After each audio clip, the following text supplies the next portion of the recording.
everyone, welcome back to the channel. In today's video, I'm going to show you how to delete YouTube search history on TV. So I'm going to demonstrate the steps on my web browser, but you will have to follow the same steps on your TV. So here you just have to first of all come on YouTube application, and then you just have to simply click on your profile icon in the top right hand corner of the screen. Over here you need to go to your privacy, and here in your privacy you will see the option of manage search history. So you need to click on the view option right next to it, and then you will be redirected on this page. You need to make sure that you are logged in into your account, only then you will be able to see this section.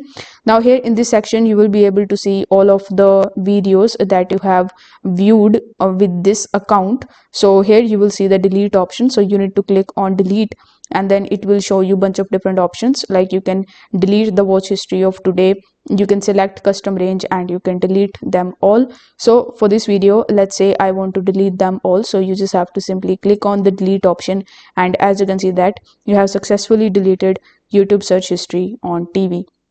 If this video helped you out, don't forget to like the video and subscribe to the channel. Thank you so much for watching.